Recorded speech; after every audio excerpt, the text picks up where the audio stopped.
வணக்கம் ஃப்ரெண்ட்ஸ். ரீசெண்டா நான் போட்ட வீடியோஸ்க்கு நல்ல ரெஸ்பான்ஸ் இருந்தது. அவுட் ஆஃப் மை நெட்வொர்க்ல இருந்து நிறைய பேர் கமெண்ட் பண்ணியிருந்தாங்க. ஒரு பக்கம் என்னுடைய ஆர்ட்ல பட்டாம்பூச்சி பறந்தாலும், இன்னொரு பக்கம் நெகட்டிவ் கமெண்ட்ஸை பார்த்து அதிகமா யோசிக்க ஆரம்பிச்சிட்டேன். நான் பாட்டுட்டு எனக்கு தோன்றதெல்லாம் வச்சு வீடியோ போடுறணும். உண்மையிலேயே நான் சரியா தான் பேசணும். அப்போ என் வீடியோக்கு சப்போர்ட் பண்ற மாதிரி கமெண்ட் பண்ற ஃப்ரெண்ட்ஸ் எல்லாம் சும்மா நான் போறதுக்காக கமெண்ட் பண்றாங்களோ அப்படின்னு யோசிக்க ஆரம்பிச்சிட்டேன். அப்புறம் தான் எனக்கு இது ஞாபகம் இருந்தது. ஒருத்தர் கமெண்ட் பண்ணியிருந்தாரு பாசிட்டிவா.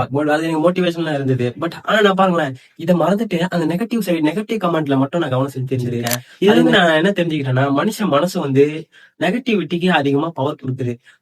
யாராச்சும் நம்மளை பார்த்து நாளைக்கு உங்களுக்கு புதையம் கிடைக்க போகுது, நாளைக்கு நீங்க நல்லா சந்தோஷமா இருக்க போறீங்க அப்படி அப்படி சொன்னா அடப்போடா அப்படின்ட்டு நம்ம போயிருவோம்.